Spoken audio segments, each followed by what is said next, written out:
Hey, I got a question for you. When was the last time that you had a game night? Like an honest-to-God game night. You got all your friends together, your loved ones, maybe your family or your significant other. You put everything aside and just enjoyed each other's company over a tabletop game. If the answer to this question is far too long ago or never, then that's something you should absolutely remedy. In today's society, we're totally consumed by our screens and our devices.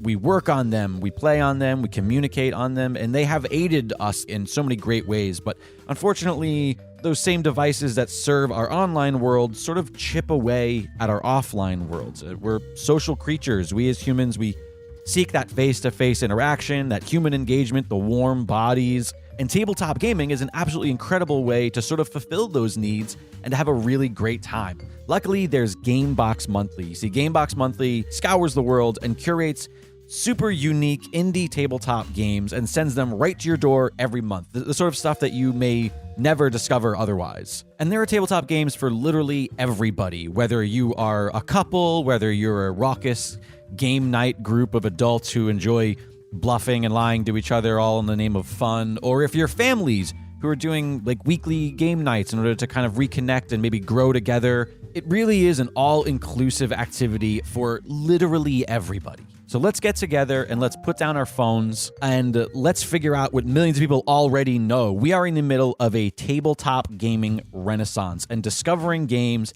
is an incredible way to rediscover each other and re-engage your original social network. Go to www.gameboxmonthly.com and rediscover social.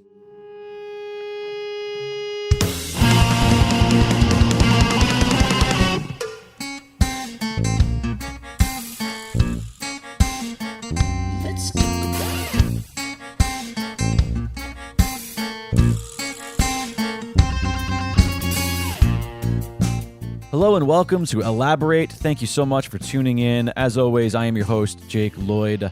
We are still reeling after last weekend's horrific tragedy, the absolutely senseless act of terror that took place in Las Vegas, Nevada. Some people are asking if there's anything that they can do to help, and there absolutely is. You can give money. I urge everybody to visit the GoFundMe entitled Las Vegas Victims Fund. You can go to GoFundMe.com and search for Las Vegas Victims Fund. It's the one that's started by Steve Sisolak, who's the Clark County Commission chair from Las Vegas. This money will go to the medical bills of all of those affected. Somebody's going to have to pay for all of this healthcare because the government isn't. Inversely so, the Red Cross does not need funds. What they need is blood. To find out how you can give blood, please visit redcrossblood.org. redcrossblood.org. Please do what you can, do your part. From one tragedy to the other, unfortunately, Puerto Rico is still suffering. ICUs dying in their entirety. These people need real help, not some asshole throwing paper towels into a crowd like he's running warm-up for Fallon. Ugh. Sorry, this is about helping. Puerto Rico can also use your help. There are incredible foundations like United for Puerto Rico, UNICEF, Save the Children is a fantastic organization, as well as International Medical Corps. Please Google these organizations. You don't have to pick a tragedy. Help with both, please. Help with everything. The victims of these tragedies, both in Las Vegas, Puerto Rico, will continue to be in our thoughts and in our actions, and that is what is most important. Moving forward, we're growing, we're learning, we're doing it together. I'm quite excited for this week's conversation with my guest whose public history is pretty well documented, an actress and comedian whose career has led her to appear all across TV. I mean, it feels like everything. Shows like Days of Our Lives, Married with Children, Friends, X-Files, CSI, Baywatch, Frasier, 2.5 Men, Castle, Modern Family. I mean, this list is seemingly endless. She's appeared in movies like Anger Management alongside Jack Nicholson, in Liar Liar with Jim Carrey. But the truth is, as you'll soon hear, she is in the middle of a sort of rebirth. A rebirth as an artist and an individual, and a strong voice and a literal voice. And as a beautiful woman who's been engulfed in Hollywood's often shallow looking glass, she has a unique perspective. So let's get to know her. She's charming, she's hilarious. It's Krista Allen, you guys. Hey, Krista. Hey, Jake. What's up? How's it going? It's going really good. Thanks for joining me, for coming to the Dragon's Den. I love it. I love it in here. It's so cool. It's really cool. So we met through mutual friends in stand-up. Yeah, for the stand-up world. Quigley.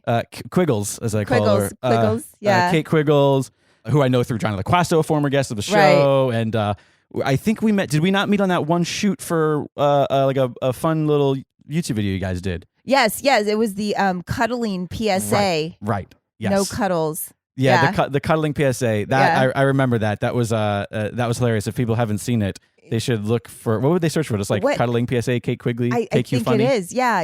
It's really funny, and you did such a great job with it too. Oh, thank you. It was really good. You as well. It was. What I love about it is it starts as like this really legitimate PSA, and I'm going to be transparent here. This is a safe zone.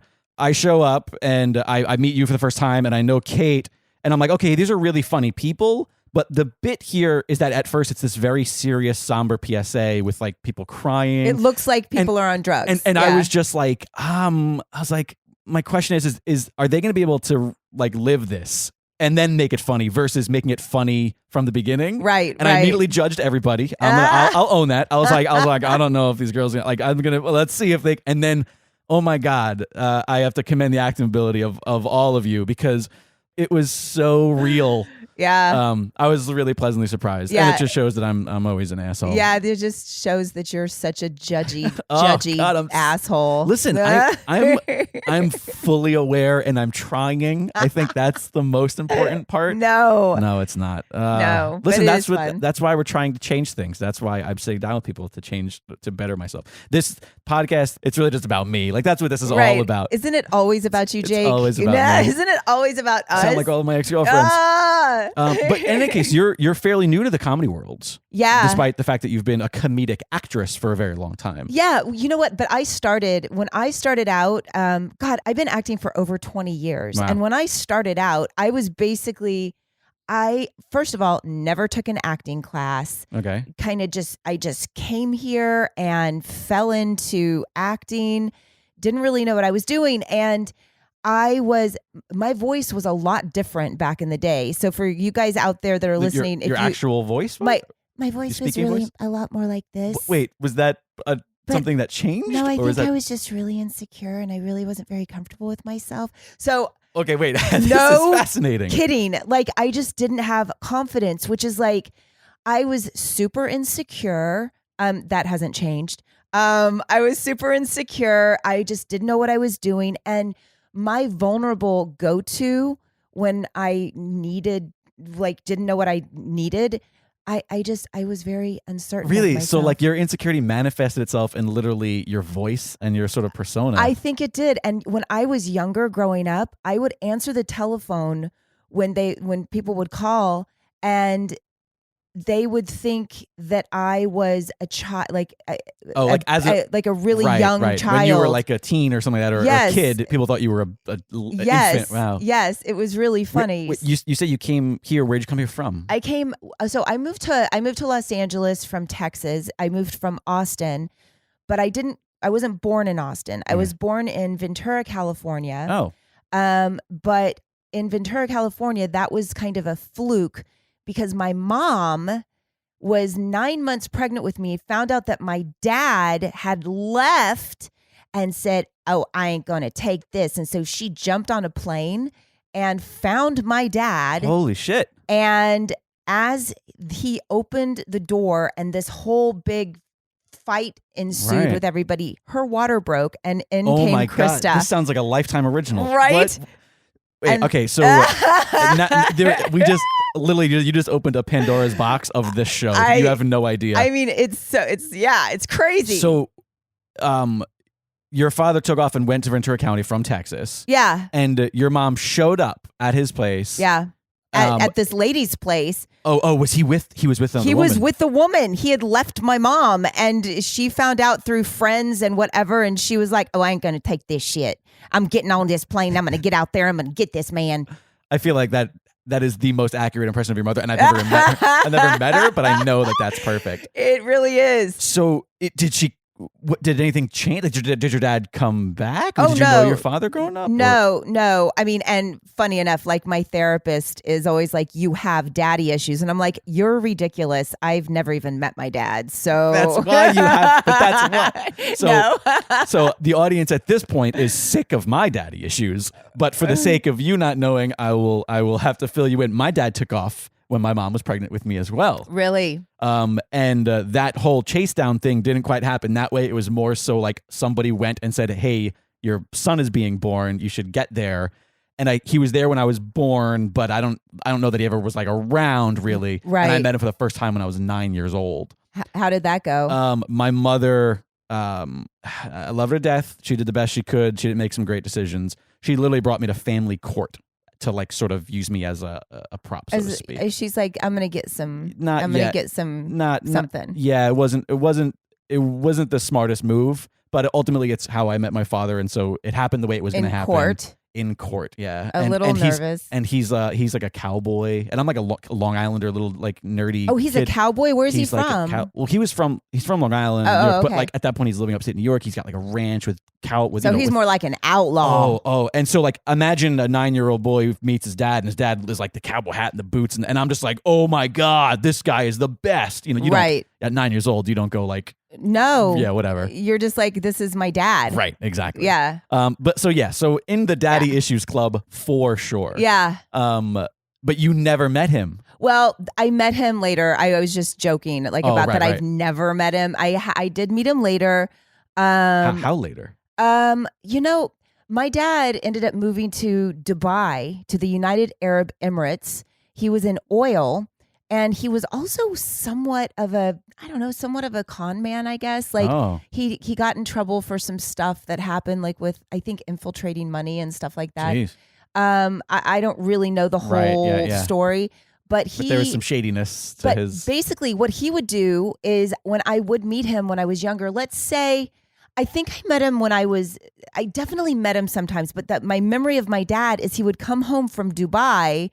Not home, but like on a Christmas, and he'd stop by wherever I was and give me rubies and diamonds. Wait, so that was jewelry, him being like, "Here's your," and then leave.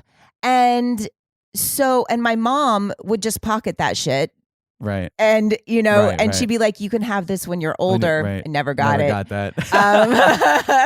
But yeah. And she's then like, you can get this when you're older, or we can get me a new car because yes. The Buick is giving me problems. Isn't it so weird though? Like, I'm sure a lot of people have this, like with, families that, look, they always say everybody does the best they can, the parents. Well, you know what?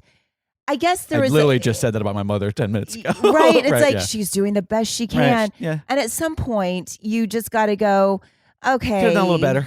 Well, yeah, totally. Fair. But you know what? I guess like parents back in the day, they didn't have the tools that we have now.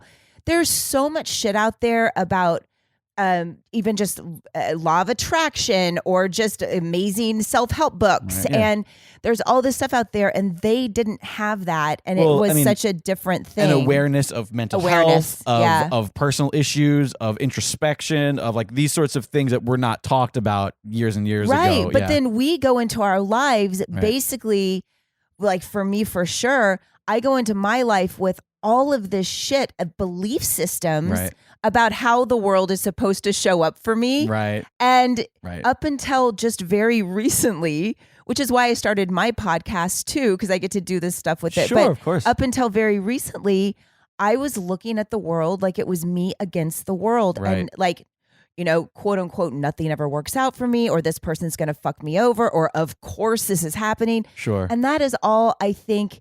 It was just all belief systems that I just learned that weren't even mine. And now I get to look at the world through a different perspective and change what the perspective of my reality is going to be and not attached to that other shit. That is incredibly insightful. Is it? Absolutely. My mom was like the person that literally, when I would have a problem at school, I ended up leaving school, by the way, like in 8th grade, which we'll get to, and I ran away from home. Well, we're there. Let's just get to it. But I was going to say that even when I had a problem with people, because I never ever felt like I fit in, and we moved around so much. Oh my God. My mom was married 7 different times. My dad, the same thing. They've both been married 6 or 7 different times. I've lost track. Right. And I didn't know my dad that well, Sure, but my mom was there. There was like all this stuff. So everything that I learned was like, I just never fit in, and I was always moving different schools. And if I did have a problem, I would go home and I'd say, Mama, this girl said something to me. I don't know, whatever. And she'd go, oh, baby, you just go and you tell her your mom is a fat fuck and you're probably going to end up just like her. That's what you say to her. And it was nothing. Wow. It was nothing like, oh, baby, you know what? It has nothing to do with you. Yeah, your mom is like a roast master general, and you're just like, well, something is said. Yeah. So there's so much. You just threw so much at me that I want to grab and dissect and elaborate on. Go for it. But okay, so first thing first, your mother was that type. Was that like fix everything has a clear, definitive answer. There's no shades of gray. That's kind of what I'm gathering. Well, and also extremely narcissistic in her approach to everything. It was just whatever. Right. But yeah, it's incredible that her and your father didn't work out. I know, isn't it odd? I don't know. So she was that type. Were you into like entertaining as a kid? Were you sort of did you like the limelight? Absolutely not. See, that's interesting to me because you specified a moment ago that you felt like you never fit in, and that has been, so on the show I've interviewed and conversated with mostly people that I know in the entertainment field, most people that are actors, writers, performers, there's some sort of core to everybody so far, and it's incredible to discover this, and that is that nearly every person I've ever sat down with has said, I felt like I've never fit in. Really? Or I've always been an outsider. That has come up so many times. People who say oh yeah, even when I found a friends group, I always felt like it was me and then the friends group, not the friends group, and I was in that. Right, right. Always looking for approval and validation. But it's interesting though that then you say that you had that, but you weren't the sort of kind of chummy, you weren't into I was so shy, and I think that's where the voice came in. That's probably why I was like this, because I just wasn't sure, because I wasn't allowed. I mean, anything. My mom's theme in life was, be seen and not heard. Just be seen and not heard, and that was my thing, and it was truly like that. Unless you were telling a girl that her mom was fat, then maybe heard. Yeah, right. Then she's like, "Good girl." No, I mean that was just her. That was how she did it. She was just very angry and very judgy with everybody. So she'd be really nice to those moms. Right. But then she'd get in the car and she'd be like, "Did you see what that woman was wearing?" I mean, this is what I learned, and I was always very confused. So my bond with my mom was talking shit about everybody else. So you did sort of embrace that sort of as a kid, because you don't know any different. I didn't know any different. And same thing with my family, my dad's family, even her family. I was so scared of my family growing up because I had heard so much bad shit from them from my mom. Wow, yeah. That I didn't know what to do, who to trust. I mean, it was just ridiculous. And my mom, I can empathize with that. Yeah, it makes sense, especially because as a little kid, your parents' word is law. That's just the way it is. Your parents have all the answers. You can't fathom that potentially a parent might be wrong. Right. Or even an adult usually, just any, and the second that switch gets flipped, where you go oh, you know what? Maybe not every grown-up has all the answers, or maybe my mom isn't right all the time. Then your perspective is just gone. I used to be freaked out by families that ate together and got along. They freaked me out. Yeah, they did. Weird. I just didn't. I was like, I don't belong. I don't belong. So it was one of these things is not like the other. One of these things just doesn't belong. So you felt like you didn't want that, or that you didn't understand it? I had so much damage by the time I was probably 4. Jeez. That really? Yeah. There was a lot of shit. My mom was in a band but okay, let's rephrase that. She said she was in a band. um, she said she was in a band and she was in the Beach Boys. Okay. She would travel around with the Beach Boys, but I would be home. She wasn't in the band. She was a groupie. Okay. She played tambourine sometimes on the side of the stage, but that's what she did. And so she would leave for long periods of time. And there was a place, I lived in Paris, Texas. Okay. I mean, talk about whatever. I spent my time playing with earthworms, garden snakes, and eating sugarcane. Like that was my life. And there was this really creepy dude that lived down the street did some bad stuff. And basically my mom wasn't around. And that was the first part of my life where the guy would feed me food because my mom wasn't around, but he would bring me in the house and that wouldn't happen. And it was that was my first, like, this is life. And That's terrible. And it is. How old are you it at this definitely point? shaped me. I was like 4. That young. Yeah, I was like 4 and she just wasn't around much. And I think she was on her second marriage at that time. And he was an Amway salesman, so he was never home. Like, it is like white trash Texas, like whatever. But it definitely shaped me. And I didn't really speak. I stopped speaking because I was so afraid because I wasn't allowed to say what was happening. Oh my God. You know what I mean? Yeah, he would I'm going to kill I'll kill your family. You see this shit in like movies and you read about this in fiction, but you don't really accept the fact that something like this happens where a kid like literally just stops communicating because of fear. Didn't talk. And so when you did start talking, that's probably where the voice came, and that's where probably I got you were stuck. You were still so petrified of actually being heard.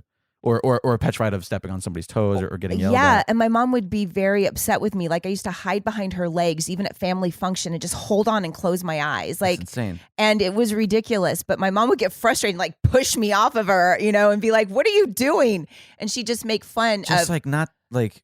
But she didn't get it. Were you an only child? I hope? No, I had I didn't mean to phrase it that way. I know. You'd think I had a brother, and my brother went to go live with my dad. Older brother, he went to go live with my dad when this big separation thing happened.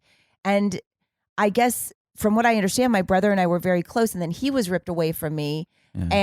And there's just, when I look back on it, okay, so here's the interesting thing. There's lots of like trust me, this has all been the interesting thing. But there's everything that happened in my life. There was like a lot of, let's just say, sexual abuse throughout my family. Wow. And there was like a lot of weird shit that happened, not just on my side, but with other people too. There was like a lot of stuff that was so deep and dark. I had a cousin that was disowned from the family because her dad, my uncle, was apparently doing some crazy shit to her, and she went to take him to court. Oh, geez. And she was disowned from the family. How could you do that to us? And I guess her mom, they had separated, and her mom did some weird thing the day before court and called the judge and said, "We'll drop this whole thing if he gives us money," which was extortion. Oh, she was completely banned from the family. There was a lot. The family unit was like ridiculous. There was like crazy shit happening. Sounds like something out of a Showtime show. It really is. Like, it's so dark, but it's funny, and it's not funny like knee slapping. This is hilarious. I understand the colloquialism, yeah. But the cool thing about it is once I started to understand that this is just like my, like, we all look back on it. We can either hold on to that shit, which I did for a long time, and I was pretty angry my whole life and couldn't understand why. Yeah. And I went to therapy, I did stuff, and then it wasn't until I really started doing like self-help stuff and I was like in on my own, and it wasn't about let's keep repeating the past, let's keep talking about the past. No. It was more about how can I change what can I do to change my perspective, because somehow I came into this life, I believe, to somehow learn this contrast in life. I feel like we come in to like get this contrast, right? It's not our fault that these things happen, but I guess it is your fault when you get to be old enough and you can make your own decisions and you're still complaining about the shit that happened. Right. It's time to grow the fuck up. Sure. But you know what I mean? And it's about that, like, analyze the past so that you cannot repeat it and so that you can change, versus analyze the past so that you can revel in it and be miserable for the rest of your life. Like, right. It's about talking about things that were terrible for the sake of benefit versus or just connecting with other people. Mentality. Because you know what? My story sounds kind of shitty. Your story sounds kind of shitty, but it's all relative to somebody that Right. was literally beaten. Everybody's and everybody's got their own shitty. But and it could also be as relative as somebody from a very rich family that really wanted that Spider-Man doll Sure, whatever, that his right. big brother got and he didn't, and for the rest of his life he feels like he's not enough. Right. It could be anything, and it's how it affects sure. us, right? And once that's a great point. and yeah. once I got that concept, and I went, oh, people are like, I'm a survivor, and all this stuff, and then you go, okay, yeah, I survived it, but how can I be better and be my goal in life in every situation is to just be happy. And sometimes how does that work? Yeah. And sometimes for me, the thing that I'm working on now, and it sounds funny, and when you start to learn something, you start to sound a little preachy with it, which I might sound because I'm just learning it and it's such a cool freaking thing. Sure. It's like thinking better thoughts. Okay. And not letting that momentum start in my head when I start to fall into those places in my head that are the patterns that I've been so used to. Oh, understood. Just going, oh my God, well, this was where I was. And, I want my life to be this. This is what I want my life to be. And what other thoughts can I attach to that instead of, this has happened. Guys have always cheated on me. Nothing's going to be right. And let those thoughts attach. And then I'm angry and I'm frustrated and victim-y and things happen and I act out in certain ways that I shouldn't, or I get overly emotional about things. I don't know that that's ever going to change because I'm definitely sensitive and emotional. Sure. But that's just experiencing humanity. Yeah. And everybody has a specific way that they deal with things. Yeah. And I am also an emotional person. Like, Yeah. like I have a wall that sometimes I hit. Yeah. And that's usually for me, the unhealthy is when I'm not emotional. When I just shut down, that's the bad for me.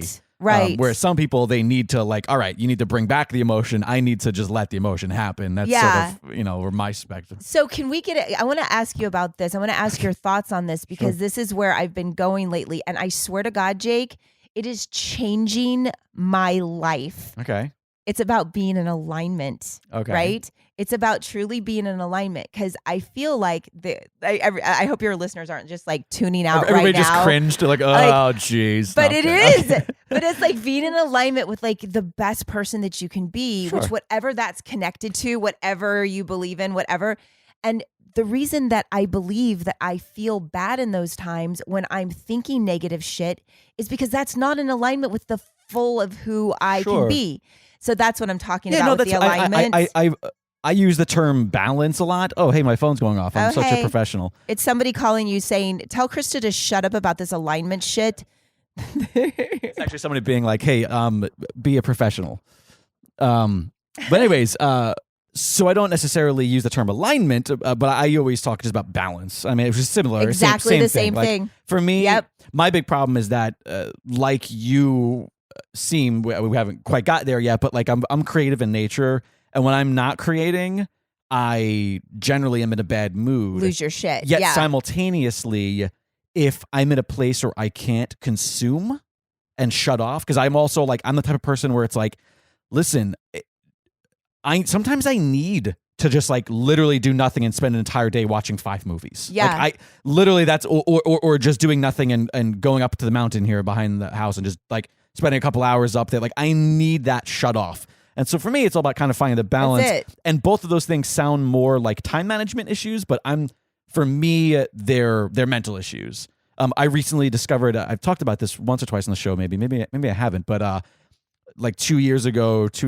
now, I discovered the LA Zoo was therapy for me. I know Really? It sounds so silly. No, it's not. But because it's right here. Yeah. I have an annual pass, and literally just going and spending a couple hours there even if it's just in front of one animal, one exhibit, and it's like just that for me is like a really great way for me to take whatever it was I was processing that day or that night or wherever the stress was or wherever, like you say, if I found myself in a familiar mental state that I was like, oh, this usually doesn't end well. Right. I know it sounds silly, but just going there and sitting there, it allowed me to kind of shut my brain off, shut the negative parts of my brain off. Great. And for me, I don't know, maybe this is a little bit spiritual. I don't really think I'm a spiritual person, but for me, you'll notice a couple things I've already said are like movies, going to the mountain, seeing an animal. For me, it's about like connecting to like humanity via earth, via science. Like for me, that's what it's about. It's about when I'm on the mountain, I feel like I'm at one with earth. When I'm at the animal at the zoo, I feel like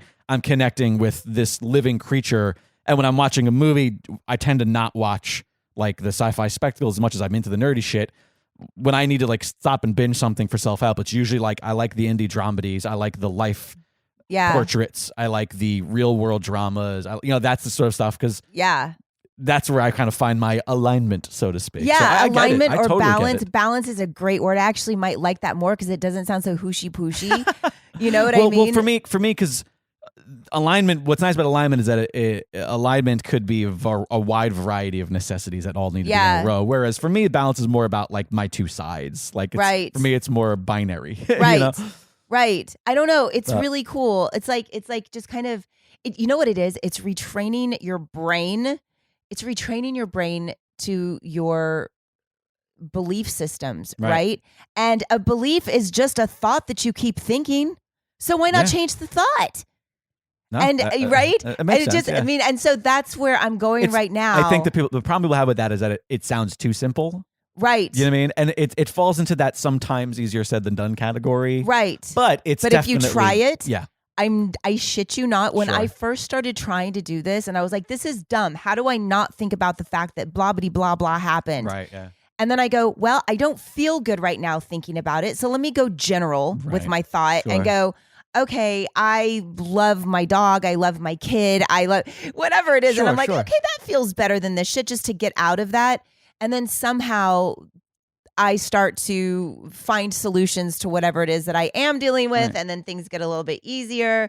And it's not like I'm avoiding stuff. It's just I'm trying to bring in better feelings. That's fine. I mean, it makes sense. Like I said, it's not, as long as, like, my perspective of that would be, as long as it's not just Band-Aids. That's the important part. But it sounds like if you're in therapy, it sounds like you have enough self-awareness where that's not what it is. I think that's my downfall also, is so much self-awareness that I have. I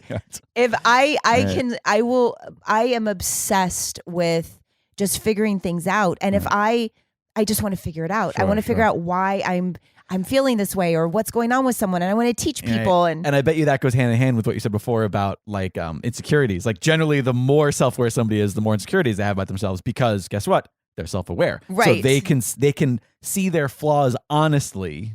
You know what I mean? Yes. And then you become and then like super accountable. Do you ever get to those places where maybe you did something kind of not that shitty, but it was maybe reactive to something that happened, but then you go, you know what? I probably shouldn't have said that. And then the other person is like, yeah, you're a dick. You're like, wait, what about your side? You just described every day of my life. Right? That's me too. I'm very reaction. Now, here's the thing is I can be super analytical, and I'm very hard-headed. I'll admit that I'm so super stubborn at times. That is a hereditary trait that I think just survives in my family, and I'll never escape it, despite how much therapy I pay for. But for me, it's more about that, like, it's that gut reaction. And this is going to sound like I'm doing it now, but 9 times out of 10, I kind of stick with my gut reaction. Like I feel like because I'm analytical, but I get it though. It is that sort of like, even if my perspective isn't different, I could have said that differently, or I could have, yeah.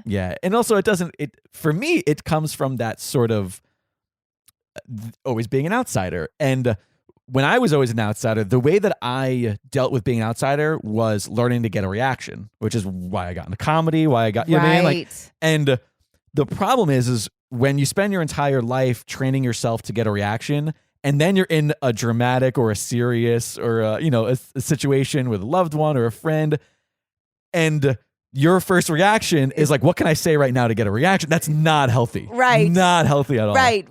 Because, exactly. Yeah. Then you end up being that character that they write in every TV show who's like, I love that guy, but God, he handles everything wrong. Right. You know, like right. yeah. Yes. No, but it's true. I think we all do that. We all have our little go-to based on like whatever it was that we learned that was going to get us the right amount of attention. Yeah, exactly. Mine was like, shut up. And, mine was like, just be quiet. Right. Do what you're told. And so let's get back to that then. So you've got the mousy voice. You come from this place of pain, if you don't mind me calling it that. Full on. And at what point you left school when you were 7, you said, or 7th grade rather? And well, I stopped school. I don't think I ever made it past the 8th grade graduating wise, Right. but I went to high school and I think I repeated 9th grade so many times, but I would move around because I was kind of going back and forth. I would live with friends. Right, of course. I would live. You were kind of a vagabond in that I sense. was. Yeah. I even went to go live with my dad for a little bit, and that didn't work out very right. well. Just to try something new, something fresh. I just didn't know where. I was very lost and very confused, and Sure. all I wanted was someone just to take care of me and tell me it was okay. Right. And that was my thing, and so- that carried on through life. So you were sort of forced to be super independent, I would assume, not necessarily trained to be independent. Yeah, no. At 13, I Right. left my mom a card that was literally something that somebody would send people when they're graduating college, saying thank you for everything you've done for me, whatever. Wow. It was like, and still even leaving that house, I like wrote the whole thing about like, I'm off on my own. I'm doing At 14 or 13? I think whatever 8th grade is. Sure, yeah, in the 13, 14 I think is 8th grade because 18 is graduating, right? Yeah, In 12th I grade. think so. I don't remember. Sure. It but might be different. Yeah. 14 might have been it. I'm not sure. I know that is when I was done and I needed to get out. There was a lot of bad stuff happening and I just wanted to go. It was better away from home than it was at home. And at any point in this age, I know it's still very young to even have these sort of thoughts, but at any point in this age, were you looking to the future? Were you saying like, oh, I want to do something? Did you have a thing that you wanted to do? Or were you so self-consumed with your day-to-day survival that you didn't have time to be like, oh, I want to be do you know the vet or something? Like, you didn't have a thing. The interesting thing with me is all I wanted to do was find someone, I think, and this is going to sound so deep and weird, but I just wanted to find someone to save me. Okay. And at that mentality, I just wanted to feel like I belonged. I wanted to be loved. Wow. And so I spent my life looking for that. And, there's a very codependent side to all of this. Like I was always chasing after my mom for approval or my dad or whoever. And it was a very weird thing. So throughout this, where you're staying with friends, I'm assuming you're staying with probably other. I lived in so many different places in Texas. I think at 15, I moved to Corpus with a band of people that were driving there and ended up living there in like some weird, I didn't know anybody. I just took care of everybody in the house. Right. Like I would cook and I would clean and I would do everything that I was used to doing. And I had a place to stay and I did a shit ton of drugs. And I was in that place too. And when I say drugs, I'm not like, I never did like, not that it makes it any better, but it wasn't like heroin and things like that. But I did my fair share of acid and ecstasy, and those were my things back in that time. The era's party drugs. Yeah, and it's like I did my fair share of that, and I started to find myself through this, which is really weird. You know how those kind of things you open up and you're like, there's whoa. whole people, there's entire groups of people out there who believe that is the best way to find yourself. So I totally understand that. That's kind of what happened with me is I kind of grew up very quickly, but never lost sight of needing or believing that I needed someone to save me. And that happened through every relationship in my life. And I'm still... Where you were like, this is the one, I finally saved it. And then you're like, nope, not it anymore. Turned into a bit of like a fairy tale love addiction that any guy that gave me any attention or that fell in love with me very quickly, because that would happen. I was like, this is it, and I was just like, I'm going to be happy forever, and then, I don't know that I have it quite as bad as that, but I have always been that guy that falls really hard. And that, like, the second somebody that I'm remotely interested in shows interest in me, that's usually when at least that's the way I was. I wasn't. And do you think you're like, oh my God, this is going to be great? You I was think like, of the future. I was that one that like at 18 was like, oh, I'm going to get married to this person. It didn't matter how young or how old. And I feel like it just comes from something similar as far as like the really seeking that partner, seeking that. Yeah. And that comes from like the abandonment issues that I had as a kid. I don't know that it was as severe as matter. this, but I empathize. Yeah. I can understand that. So how did you find yourself? Was it going to your father that eventually found yourself in Southern California? No, not at all. I ended up leaving. My dad wasn't around much when I was there, but my dad was also angry. He had massive rage issues. Massive rage issues. I wasn't around him much. He was also he never did anything bad, like creepy. Well, this is creepy, but he would say things like, if I wasn't dressed, like if I didn't look sexy, he would let me know, and he'd point out other people going, "Do you see that girl's ass in those Jordache jeans? That's what you should look like." And I would, so imagine. That's highly inappropriate. There's a lot of stuff. And not only that, this is like super creepy. My dad used to take me out to dinner. I didn't live with him for that long. I ran away from there too. He used to take me out to dinner and we would eat, and then we'd go get ice cream, and then he would show me how to throw up. And then he would do it too. And my bond with my dad was throwing up. It was fucking bulimia. Yeah. And that carried on in my life until right before I had my son. My son is now 20, and we are super close. And I even talked to my dad now too. It was a couple of years ago. He says he does not remember any of that, but he does remember like knocking me out flat cold and, like punching me. He remembers. He stepped up and apologized for a lot of stuff, and we were able to get through it.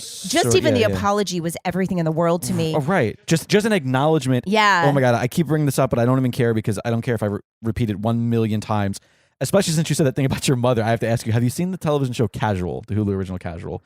They should start paying me because I promote the show so much. Wait, no, I have. Oh my God. It's so incredible. About the brother and sister. Yes, of course. Yes. Okay. It's one of my favorite television shows. Yeah. And there's a line in that show in the second season that has stuck with me.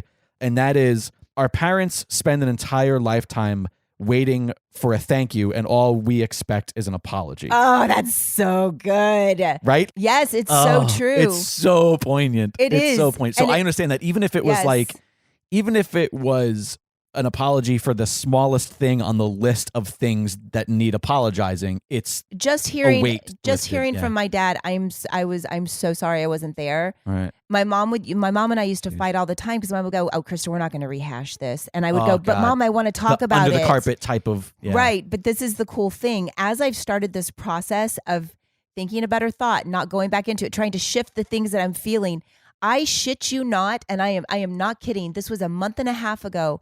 My mother called me. I haven't talked to her in 5 years. Wow. I ended up cutting her off. I used to send her money and do all this stuff. And there was some stuff that happened that was ridiculous. And I just went, I can't do this anymore. Right. And we stopped talking. And I said, we can either go to therapy together and have a mediator there, or nothing. And she was like, she was so locked into just shame. Right. But she called me, and she was literally on the floor crying, begging me for my forgiveness for everything. And I'm like, when I say everything, there's a lot. And things started happening in that time, and this just started happening. And I swear it's just cleaning up the shit. I mean, that's so crazy that you have these two people in your life who both,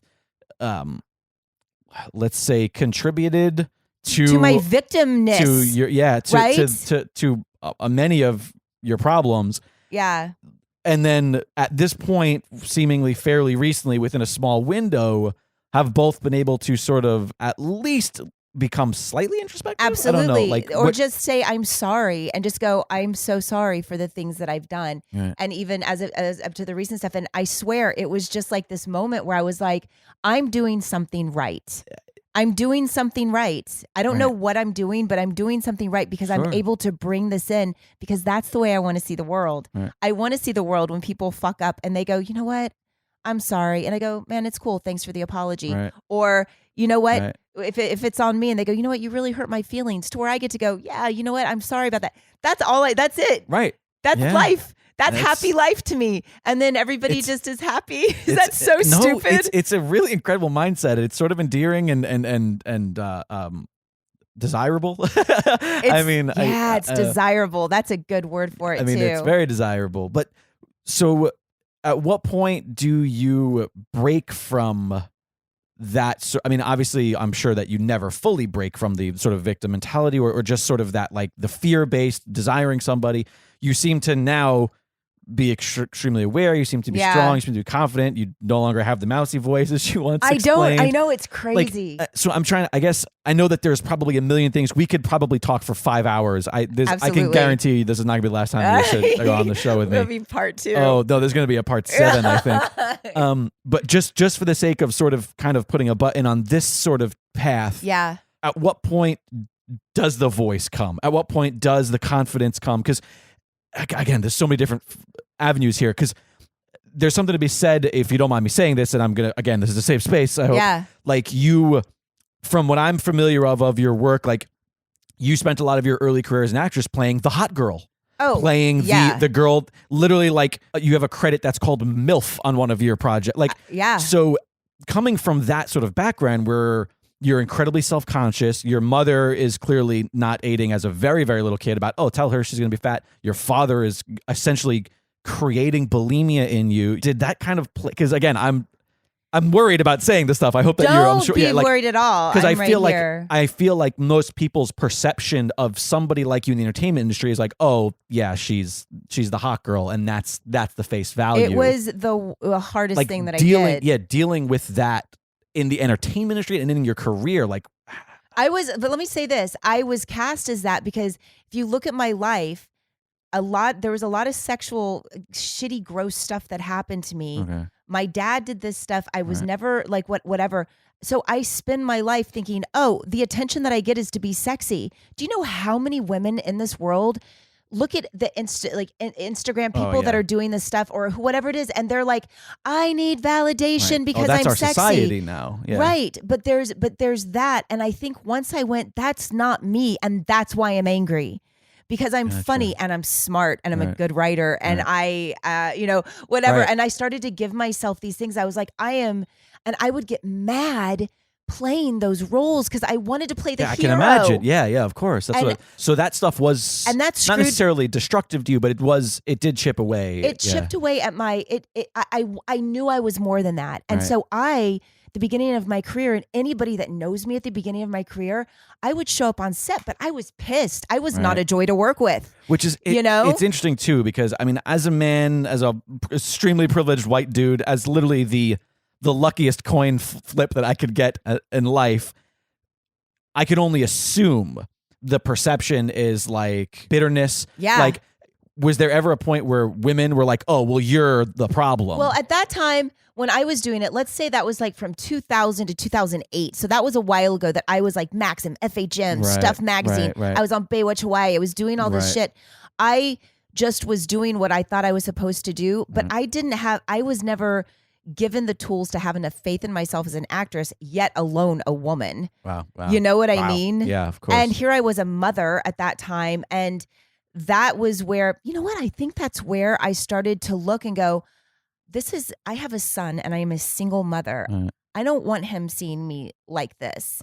And it was like one of these things where I was like, what can I do for me? And it was really a lot of my life changes. The catalyst has been my son. And whether I found myself just not like, I don't know, just whatever it was, I wanted to be the best role model that I could. And man, I have made some big mistakes in certain ways and gone through relationships that I shouldn't have. But at the end of the day. But your son's not going to have to wait his entire life for an apology. No. Right. No, right. Not at all. Right. And that's already, these things have already happened. Right. And it has grown us into this, like, we have a very, very good, very respectful relationship. That's and great. And I adore him, and he's the best thing on the planet. So he was 10 years old at this point. Yeah. So it wasn't necessarily having your son as much as it was watching him grow up a little bit. And like, so like, I'm still trying to answer the question of like, when was the change? When was the shift? And at one point, well, see, I have been up and down these roller coasters for a while and just trying to find love And a family was all I wanted, but I needed to create that for myself because I don't have family. It's me and my kid for the most part. And that's the truth. Right. So Christmas, it's me and Jake. Right. Your son's name is Jake? Yeah. Is it Jacob or just Jake? It's Jacob. Oh, okay. So he's not really Jake. Yeah. We'll let it it's slide. Jacob, but he hates that, but it's with a K, J-A-K. Right. But he's like, can I change my name? I'm like, you can.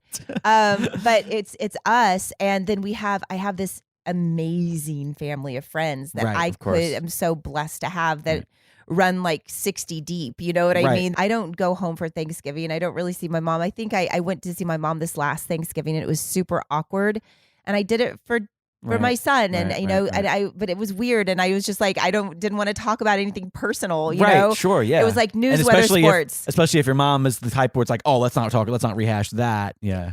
My mom's amazing when it comes to in front of anybody else. She is the sweetest, most lovable, wonderful, funniest person. Yeah. And then on the other side, when it comes to like being accountable, that's where it's like, oh, Krista, come on. And you know what, man, that's an archetype, let me tell you.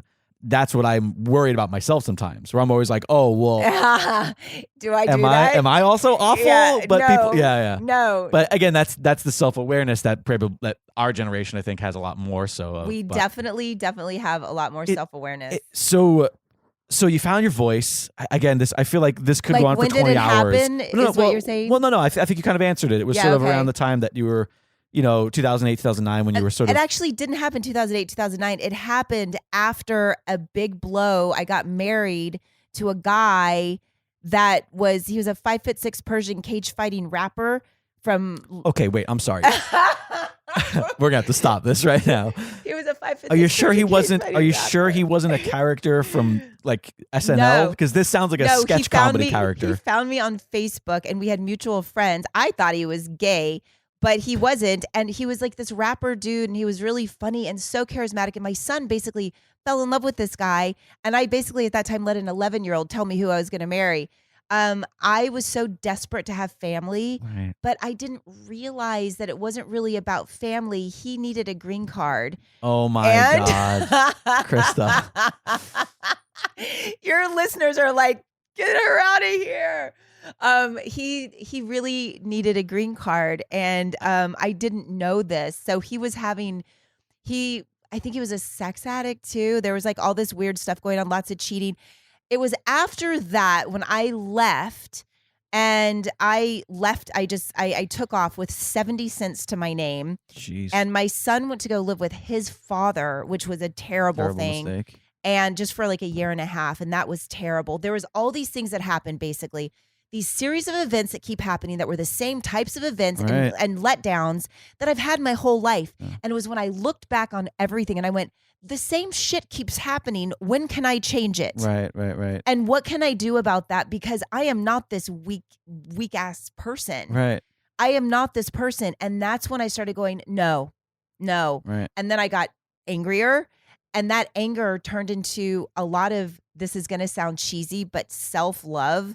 You know what I mean? No, like that's I just not cheesy. started. That's like the basis of all self-improvement. And forgiving myself was like such a huge thing for like just not having the faith and the belief in myself and just not getting it and always giving it away. Right. Always giving it all away and going, well, if I give everything of myself, they can't leave. And I realized that was a manipulation tactic that I didn't even know I was doing. Yeah, absolutely. And when everything started to come into play, I went, holy shit. This is amazing. And that happened it's been within the past 5 years. Wow. So I've spent my whole life like this. Wow. But the cool thing is I get to talk to other people that are going through things, or even just showing my son. Like my son the other day, he was like, Mom, you're amazing. Like where you've come from and where you are now.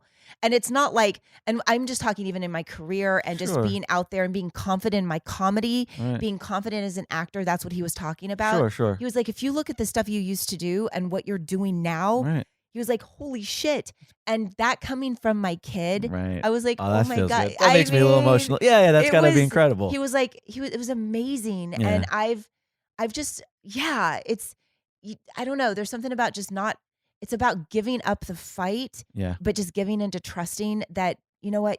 You got this. Right. And I guess that's what happened. And I guess that's where I am. And as I've started to adapt this over the past 5 years, so many great things have been happening. I still go through bumps and stuff. Of course.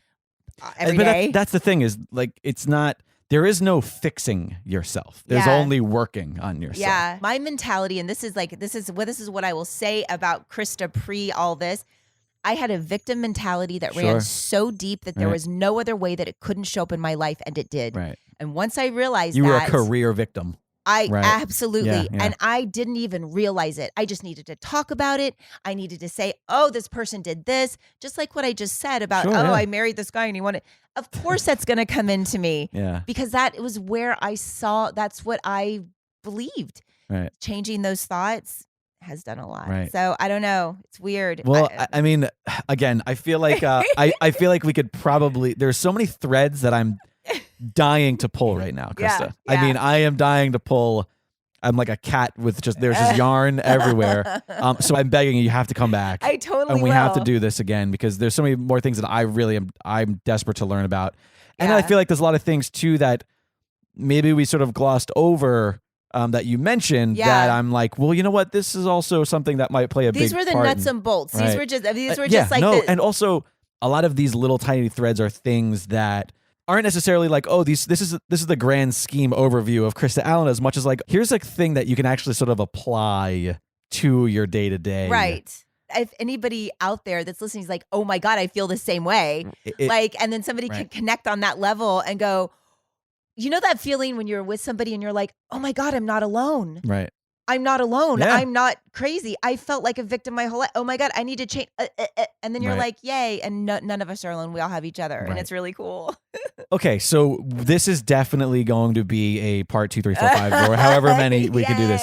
But with that said, just for the sake of time here, we didn't really touch at all upon sort of your career at this point, but that's fine. We have all the time in the world. Yeah.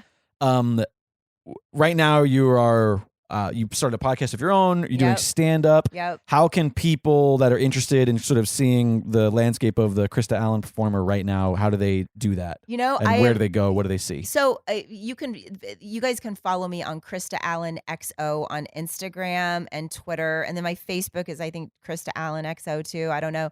But like, I post a lot of stuff that I'm doing. I've been doing movies back to back. Yeah, you were shooting something last week. Super excited. They're all indies, but they're all really great parts. And I'm getting a chance right now to play roles that I've always wanted to play. Right. Done some really cool shit. A lot of them are comedy. Do you feel like the reason you're getting to play these roles is because of that change in mindset? Yes, it is 1,000% because I'm like, you probably wouldn't get the role that you auditioned for 10 years ago now. I wouldn't have, or vice versa, rather. And let me just go even further. These have all been offers. Right. Oh, wow. Oh, that's fantastic. I have not even auditioned for these things. And the stuff that I have auditioned for, those I haven't gotten. Sure. The ones that I have, whatever. And when I go, all right, let me think, something's going to come in. Like I totally trust it. And then I get a call, I just finished a movie for Lifetime called Party Mom. Do you see my nails for those of those who can't? I did notice it when you came in and I didn't want to address it necessarily. I would never do this, Jake. Okay.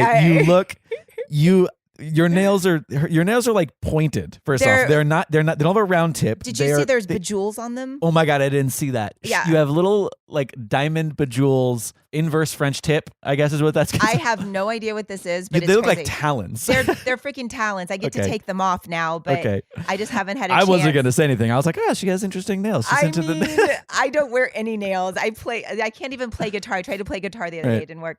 But yeah, so I'm doing that. I'm doing stand up. I'm rewriting all my stuff right now. I'm doing writing sessions. I'm doing stuff. I have a show next week on November 15th at the Laugh Factory with Natasha Leggero, which is awesome. Oh wait, you said next week, November? Oh, that's not next week. That's I'm trying to think of when this comes out. So November 15th or 16th. Okay, so Laugh Factory, November 15th or 16th. 15th or 16th in LA. Yeah. And it's a really big one for me because I've never done the Laugh Factory and it's with Natasha Leggero, who I freaking adore. Yeah, she's incredible. And so I get to do I get to be on her lineup, which is awesome. Fantastic. So that happened. Nice. I've been playing barbecue bars and like dive bars in Santa Monica. So this is huge for me. That's great. Congrats. So yeah, and then I have my podcast. I review one self-help book a week, but we don't actually review the book. We review topics based on that book on other people's lives, and I bring them in. Nice. Just like talking about shit, and it's really fun and funny and it's fantastic. Fun. So yeah. Well, thank you so much. Yeah. This has been such a great time getting to know you. I feel. Do you feel like you know me better? I feel like I know you 100 times better. I feel a kinship with you that I don't even think you're familiar with yet at this point. Trust me, we are alike in very many ways. Yeah. I look forward to doing this again. Me too. For the business, really quickly, everybody be sure to follow me on Twitter at LiquidJake. Please follow the show on all social media at ElaboratePod. And do me a solid. If you've enjoyed this conversation, if you enjoyed any of these previous episodes, share it with some friends. Get somebody on board. Say, hey, check out this fantastic podcast. If you know somebody who's got to drive or needs to listen to something at the gym, or if somebody you think would connect to a story that Krista or any previous guest has talked about, please share it. Also, if you're on iTunes, leave a review. We are a 5-star rated podcast. I would love to keep that rating. Thank you so much for those reviews that have already come in. I'd love to get some more on there. And as always, follow at It's Dragon Wagon for all things Dragon Wagon Radio. Thank you guys so much for listening. Be incredible to each other. Krista, thank you so much for coming. I love you. I love you too.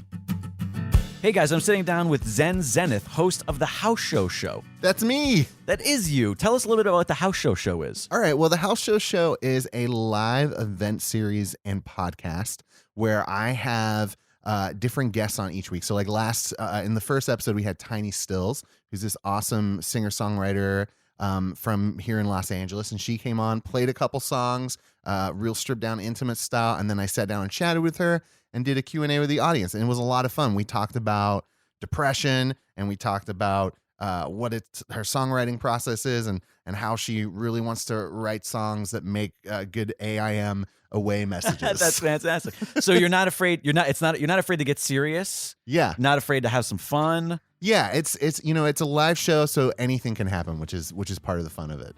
It is such a fantastic time. I really do urge everybody out there to check out the House Show Show. You are just absolutely killing it. Thanks, Jake. I appreciate that, man. How do they listen to it? They can check it out online at thehouseshowshow.com or subscribe to us for free on iTunes and Stitcher.